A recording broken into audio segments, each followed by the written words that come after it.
That's cause number 3. Now, in 21:3 of the book of Revelation and 4, what the Bible talk about the tabernacle. Now, the essence of that tabernacle in the midst of men is to enhance their value. What makes the third people the most valuable people in eternity is the tabernacle in their midst. Tabernacle, a house of thought, a house of revelation in their midst. You see, because there is a God in their midst, an incarnate spirit in their midst, transforming their lives. An incarnate spirit in their midst, affecting their thought.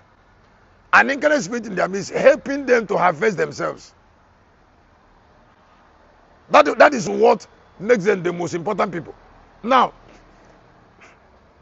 what God makes out of us is more important to Him than what He gives to us. Write it down in your paper. That is what is called fellowship. That tabernacle is a house of fellowship.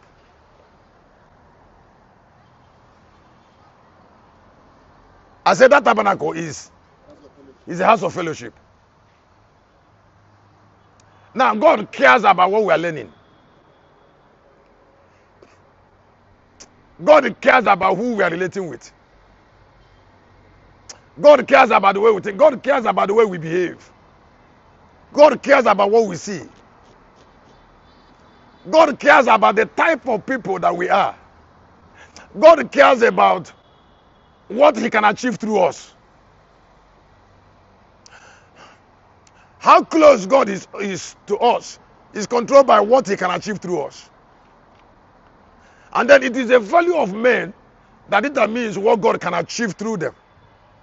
I mean the values of men. You write on your paper. I say it is the values of men that controls, that determines what God can achieve. Now, I would like you to listen to this. The church is 2 billion. The Jews are about 6 million, about 9 million. Now, between 9 and 10. That is people of the law. And this is people of grace and truth. Now, people of the lion should be between 70 and 80 billion. I mean, between 70 and 100 billion. The people of the lion. Now, why there are going to be so many in the celestial city is only one reason. Value. A church cannot multiply. A safe valuable woman come there.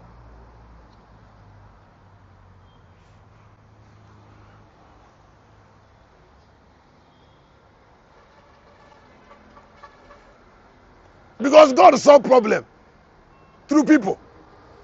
When the value of people are very high, they become solutions. There's a difference between somebody who is creating a problem and somebody who is solving it. They're not the same kind of people. Let me say again, I said, there's a difference between somebody who is creating a problem and somebody who is solving it. Now, when captain of 100 come into a church, 100 people will come. Maybe somebody hear what I said. I said, when captain of 100 come inside the church, 100 people will come inside the church with that captain. When a captain of 50 come inside the church, 50 people will come. So you don't compare the 100, the captain of 100 with the 100 individual that follow the captain. God made the world in a way that people submit to others. People submit to others. The destiny of others, the destiny of the 100 people that have that captain is tied to the captain, not to God. To the captain. So when God wants to give them the 100 people blessing, He gives to the captain. Now, if a church have about 100 captain of 100, 100 by 100 is 10,000. That's how church grow. If you go to take those 100 one by one, the church will not grow. You see, because when they come into a church, they will be looking for a captain. I said they will be. Because they are not in charge of their lives.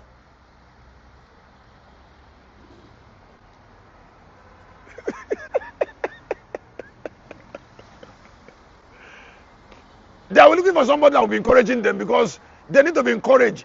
They need their captain. That is our church. Their captain, we have meeting with them outside after the church to encourage them to come back. So you don't encourage them direct from the altar. They are encouraged from their captain after church. In fact, the presence of those captains is a sign to the deplorable that God is even in the church. Because God doesn't go to them direct.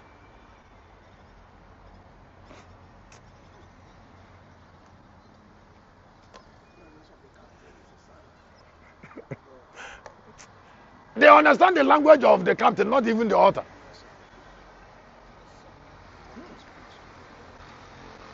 It could be, come. Get across the main road. I will call a Obama to take you. This is the money. You say, Oba, come. I transfer money. Come to pick the 5 people. 5 out of those captains, out of the 100, she pays. He or she pays for them, and then they go. The person has to pay for them. They might have money, but their brain is not fine.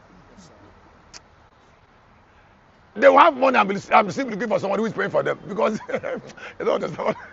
You don't understand. You don't understand. Because that is the way they live.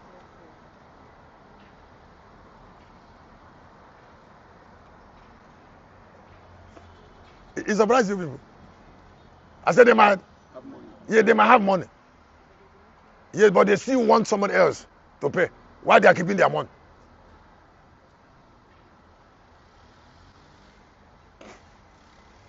Because they think like slaves.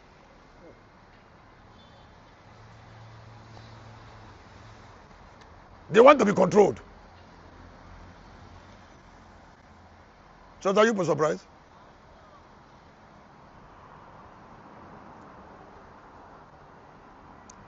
The most valuable people in eternity are those who have deep knowledge of ordinance.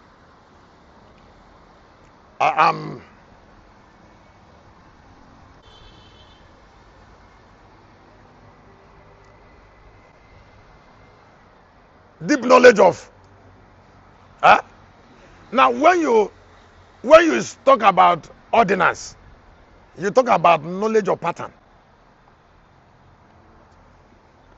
Like I used to say, millennial kingdom is an 8th kingdom. That is, it's an ordinance kingdom. Ordinance is studying structure and sacred patterns. Sacred? Yeah, the church does not teach sacred patterns and structure. It is this sacred pattern and the structure that introduce human beings to you when you look at them very closely.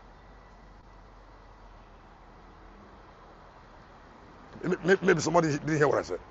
I said it is sacred patterns and structure that introduce human beings to you if you look at them very closely. So those who are very important, the most valuable men in eternity, they have study on ordinance. That's why you don't deceive them. They have study on ordinance. They are being guided by it. So they don't believe in lies. Vengeance is a little bit ahead of grace and truth, because vengeance is made in ordinance. The Bible says the sun know when to rise. That's ordinance. And they know when to set. Now, some of us, instead of building our life on ordinance, we build on prayer. That's why you look at somebody and said, God will change it.